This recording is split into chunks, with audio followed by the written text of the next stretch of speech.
You're listening to The World at 8 with Lynn Mozart.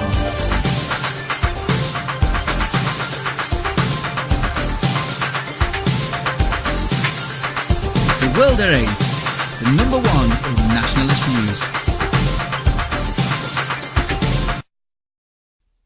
Highlights of the news today, Wednesday the 30th of October 2013. Schools must produce young people who are fully capable. Black players demoralised in England, says FIFA Vice President. UK Muslim taxi driver refuses to take disabled woman and her dog, but he doesn't get fired. European Central Bank headquarters skyrocketing costs for skyscraper project. Anti-racist activist raped after attending anti-racism festival in Italy. Experts, cell phone users are guinea pigs in worldwide tests. Pakistan gang on stabbing rampage attacks 30 women for shopping after sunset. Syrian president declares general amnesty. Thought for the day, diversity, pandemics and traditions. And finally, a politically correct storm warning, US style. Before I start the news today, I would like to comment on the link Adrian sent through to the World at 8 site on the Rogues Gallery 666. Having viewed this terrible list of murdering bastards, I think that all nationalists in the UK can thank our successive governments, the Commonwealth Office, the EU human rights laws, Marxist liberals, globalisation, a weak monarchy and an even weaker establishment for those pictures and the awful stories behind them. A thank you which should consist of a wall, a gun and unmarked graves. UK news. Schools must produce young people who are fully capable. Eastern European immigrants should not be blamed for seeking jobs in UK factories when not enough young people of Britain are fully capable of doing the same jobs, David Cameron has said. The Prime Minister said half the workforce in some factories came from Poland, Lithuania or Latvia, as people from those countries wanted to work and were well qualified. During a trip to a mini plant in Oxford on Monday, he said Britain's response should be to improve the education system, so we are producing young people out of our schools and colleges who are fully capable of doing these jobs. You can go to factories in our country where half the people come from Poland, Lithuania or Latvia, Cameron said.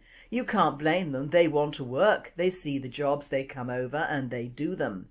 But as a country we ought to be saying, no, let us get our education system right, so we are producing young people out of our schools and colleges who are fully capable of doing those jobs. World at 8 states, then why the flipping hell has every major politician done their best to destroy our youth and the education system of this country, if not to pave the way for foreign workers? Black players demoralised in England, says FIFA Vice President. The head of FIFA's anti-racism task force says he was left disheartened after meeting demoralised black and ethnic minority players in England. Geoffrey Webb said many non-white players felt they didn't get chances to move into coaching or management. World at 8. As usual, if you're not good enough to win the job, then play the race card. Besides, Seb Blatt or whoever heads FIFA must be the richest man in that organisation now that the World Cup will be in Dubai in midsummer. That should be okay for our team. The Heat, I mean. UK Muslim taxi driver refuses to take disabled woman and her dog, but he doesn't get fired. As everyone knows, Muslims hate dogs and see them as filth. Recently, a Muslim taxi driver refused to give a lift to a disabled woman and her service dog because he thought it broke the rules of Ramadan. But the law states no taxi driver can refuse to carry a disabled passenger or assistance animal unless they are medically exempt. The driver, who we can only identify from the name used in council papers as K, was so confused by the incident he contacted his imam to ask for advice on what he should have done. He was later issued with 12 penalty points following the incident, which happened in August 2013, and Wealden District Council in East Sussex has allowed him to keep his licence because he contacted his imam after he refused service. World at 8. Of course it is disgusting and he should be fined and deported.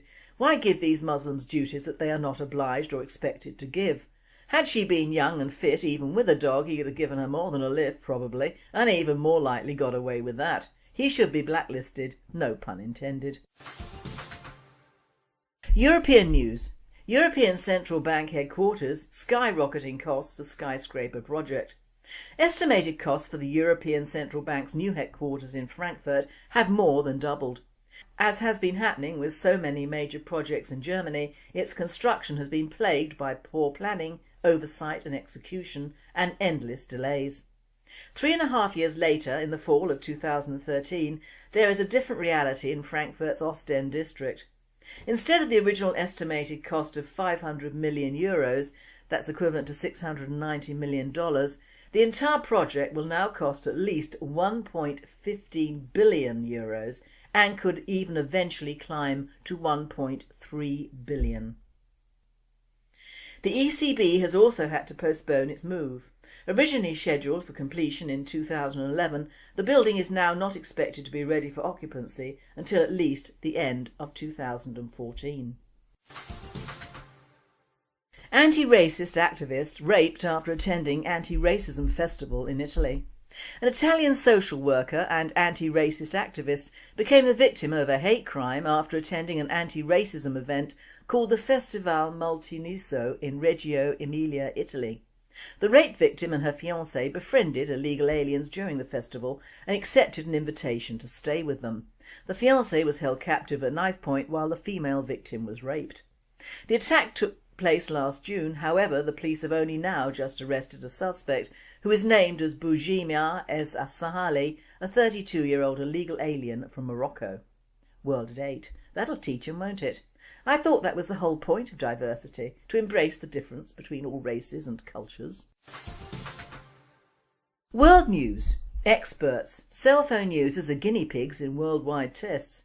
The average phone per person ratio inside of the United States is around 1.57, meaning that there are more cell phones in the nation than there are people, and the numbers are climbing.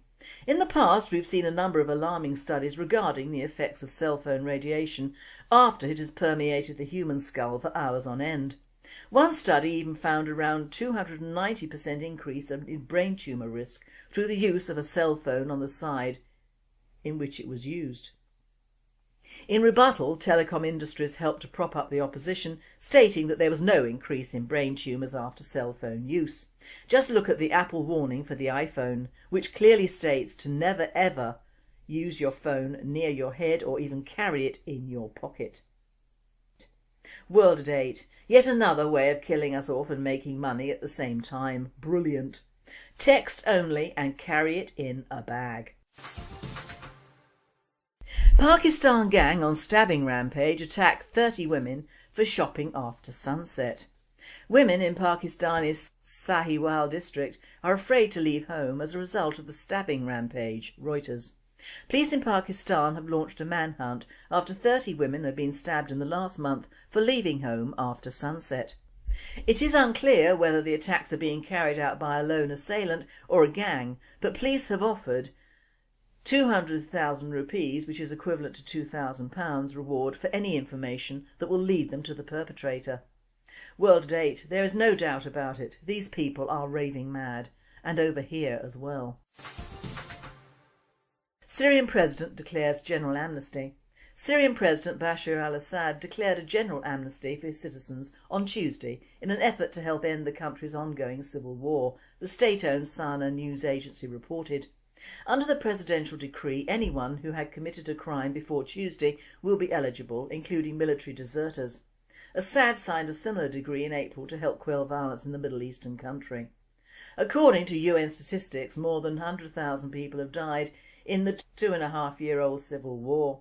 The number of refugees caused by the conflict hit 2 million in September, the UN said. Thought for the day. Diversity, pandemics and traditions. It's well known that I am against any future immigration and in fact don't have much truck with the old immigration laws either. We Brits are supposed to take in our stride the virtually daily changing of our cities, towns and villages, as if we had all been warned this would happen, and of course we, as usual for a democratic country, had no say in the end game of this particular evil. So much has been said against immigration that I thought I would try to look on the bright side of our present situation. encompassing immigration, and thinking there has to be a brighter side to it, and have decided to try and overcome my racist, bigoted old thoughts, and like Tommy Robinson am looking on the reverse side of the coin and thinking along the lines of peace and love for my fellow man. Don't worry, it won't last very long. You have to admit that going shopping in any large shopping area now is an adventure. No, it is, isn't it? By the time you've fought your way through the entire population of the third world to the one shop you wanted, you will probably find it's gone in the last month since you were there and an Asian emporium or Chinese takeaway has replaced it. If not, good luck. Because unless you're in the upper end of Regent Street, London, it's odds on that the assistants will be non-English speaking, very helpful and smiling and chatting amongst themselves, like service with a smile just went out of fashion. Don't head towards the nearest white face. She will be Russian or worse and will have no English unless you have a man with you, and then she will be fairly fluent. Head towards the coffee-coloured lot. They can usually speak at English much better than our European cousins. Beware the obligatory coffee after this harrowing and pricey experience as well. The mere act of walking in and ordering and waiting for it at the other end of the counter is an experience not to be missed. You will be the only white face in the place, or should I say wholly white, and if over a certain age you will feel like a spare part. Now follow my advice and take out your mobile phone and text someone, anyone, and be very, very busy. But not busy enough not to hold on to your bag with its contents. I find my bag firmly gripped between my lower thighs is adequate. You find a thief of any ethnic mix who wants to tamper with my thighs in lockdown mode and they will be very, very sorry. Now look around and breathe in the air that has been breathed in and out by thousands of strangers full of thousands of bugs or worse, and think hate not hope, think UAF, think amnesty, think the UN. Think how lucky you are to sample the delights of seeing foreigners multiply even before your eyes and the wonders that diversity brings to your local or near local watering hole. Yup, that's it, think and weep. Oh no, mustn't be depressing or racist, must we? Try to remain in a calm and open-minded frame of mind if you can. It is only the last few years that you can see the national dress of everyone in the world walking around with you in your own little space in the country you were born in, and isn't it grand? Something to tell your grandbabies about when they attend the local madrasa in the future. By the way, the national dress being tatty jeans, jerkins, headscarves, tight tights usually worn by preggy girls, burqas, turbans, dhotis, swathes of cloth and niqabs, and all this can be worn by either sex. You might on your way home pop into a shop that sells everything from Debs to Wilkie's, and you will find Halloween has reared its normally very ugly head this year, and all the aisles you wanted to visit have been taken over by the sight of terrible and ghastly masks of witches, warlocks and demons. And no, in this instance I do not mean the shop assistants. Every space on every shelf is crammed, literally crammed with crap made in China. Another favourite of mine, of course, imported and expensive crap. I really love it. Please take note, Searchlight. Feel the love. Even I, in my now liberal and open-minded mindset, cannot understand the fascination that the Brits have with All Hallows Eve or Samhain to the uninitiated. In my days, just after the wheel was invented, we never celebrated this particular bit of idiocy, never even knew the date. Our shops then were not filled a month before the end of October with imported and dangerous stuff which most mothers could not afford anyway, and of course just out of rationing, sweets were a treat, not a bribe for going out and frightening 7 streets of shit out of the elderly house owner next door. Whilst having yet another cuppa, bag firmly gripped, my mind wanders to the huge amount of this real rubbish that comes into our country and Europe day after day. First we have the Chinese selling us Easter bunnies and crap, then Mother's Day imported flowers and crap, then Father's Day awful mugs and crap, then Valentine's Day flowers and mugs and crap, then Halloween mugs, masks and total crap, not necessarily in the right order of course, and then the joys of Crimbo I shall call it, because it bears no resemblance to our Lord's birthday at all. In fact, just try to find a manger on a card, let alone the baby Jesus, and you will be very, very lucky or in the wrong country. However, you will find entire floors of shops and even garden centres crowded with Crimbo crap from artificial thingies made to look like trees which you can expand and collapse, every manner of baubles, bangles and beads, reindeers by the herd, several variations on Father Christmas, gnomes, cherubs who look anything but cherubic, in fact they look like they want to piss all over you, and everything but everything covered in gold or silver spray paint, including little baby live fir trees. And as for those sodding plastic poinsettias, I think you can guess what I would like to do with them, but I must remain open-minded and happy. In these days of recession, and make no mistake, we are not out of recession, be that global, European or just us, how are people finding the money to buy all this detritus? Because if we weren't buying it, how come all the small to large shops are bringing it in and stocking this stuff in ever increasing bulk? Surely it can't be all illegal Chinese people in those shipping containers in our docks, can it? My bonhomie has done its job. I have survived a shopping trip without foaming at the mouth, but I'm still a nationalist, still full of love not hate, still racist or tribalist, and still enjoying every minute of being so. But a thought still lingers with me.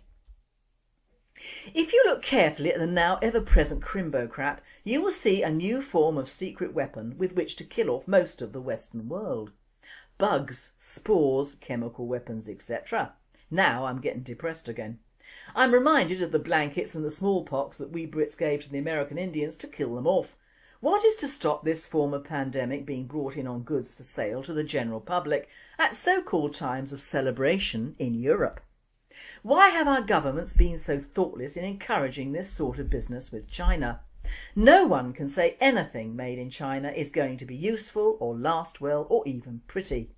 Apart from the financial aspects, there is a thought that if one day there is a pandemic originating in the Far East, will our government have the guts to stop imports from this part of the world immediately? Will the containers remain unopened on the docks until we know there is no contamination from within? Will they shut off any aircraft travel from China immediately to prevent spreading more disease? What actual deterrents are in place regarding this main importer to our island? Will we dare to quarantine our Chinese illegals to save our own people from death if push comes to shove? To add to this, all this celebrationary muck does not foster our own Christian celebrations. In fact, it encourages the greedy and ignorant, doesn't it? Making sure future generations are propagandised into celebrating Halloween, Eid, the Hindu festival of Diwali and more, instead of the true nature of Christmas, is yet another Marxist ploy to take away what traditions we do have left and replace them with literally crap. In short, happy and ignorant though I am now, with the help of many coffees and caffeine, I really don't like the way the country has gone. It isn't progress, it's going backwards in fact. We're getting poorer and yet spending more money on things our grandparents wouldn't have given house room to. And most, if not all, these things are foreign made and imported to order by greedy wholesalers and retailers, and all are against our traditional holidays. I have bought a bucket of sweets for Halloween, not for that event but for the mums who've made the costumes and will bring out their little ones to frighten me. I'm doing it for them. If I wanted to celebrate Samhain, I would cover myself in woad, sacrifice a person or two and have an orgy round a fire and get extremely drunk. As it is, all my money for getting drunk has gone on the sodding sweets, so there. Happy bloody Halloween for tomorrow. And finally, a PC storm warning, US style. Well, in case you think our weather warnings are too British, we can always take a leaf out of the latest gem from our cousins over the pond. Just when you think you've heard all of the stupid things that are going on in the US, this comes along. Black hurricanes. Well, it appears our African American friends have found yet something else to be pissed off about. A black congresswoman, this would be Sheila Jackson Lee of Houston, reportedly complained that the names of hurricanes are all Caucasian sounding names. She would prefer some names that reflect African American culture, such as Shaniqua, Tanisha, Woisha, Shakil and Jamal. I am not making this up. She would also like the weather reports to be broadcast in language that street people can understand, because one of the problems that happened in New Orleans was that black people couldn't understand the seriousness of the situation due to the racially biased language of the weather report. I guess if the weather person says that the winds are going to blow at 140 miles per hour, that's just too hard to understand. I can hear it now. A weatherman in New Orleans says, "What's up, motherfuckers? Hurricane Shamiqua be heading for your ass like Leroy on a rocket. Bitch be a category 4. So turn off den chitlings, grab your children, leave your crib and head for the nearest FEMA office for your free shit." And do you really think I am racially biased? You've been listening to The World at 8. I am Lynn Mozart and I wish you all a very good night. UK Muslim taxi driver refuses to take disabled woman and her dog, but he doesn't get fired. European Central Bank headquarters skyrocketing costs for skyscraper project. Anti-racist activist raped after attending anti-racism festival in Italy. Experts, cell phone users are guinea pigs in worldwide tests. Pakistan gang on stabbing rampage attacks 30 women for shopping after sunset. Syrian president declares general amnesty. Thought for the day, diversity, pandemics and traditions. And finally, a politically correct storm warning, US style. Before I start,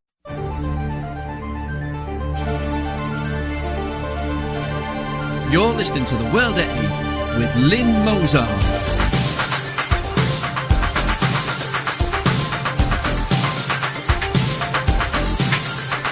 The World at 8, the number one in nationalist news. highlights of the news today, Wednesday the 30th of October 2013. Schools must produce young people who are fully capable. Black players demoralised in England, says FIFA Vice President. Eastern European immigrants should not be blamed for seeking jobs in UK factories when not enough young people in Britain are fully capable of doing the same jobs, David Cameron has said.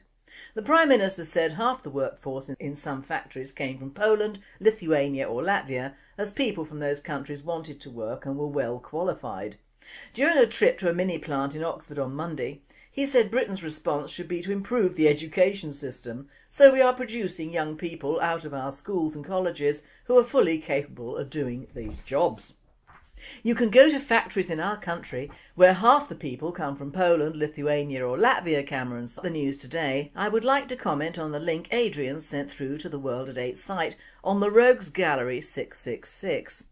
Having viewed this terrible list of murdering bastards, I think that all nationalists in the UK can thank our successive governments, the Commonwealth Office, the EU human rights laws, Marxist liberals, globalisation, a weak monarchy and an even weaker establishment for those pictures and the awful stories behind them.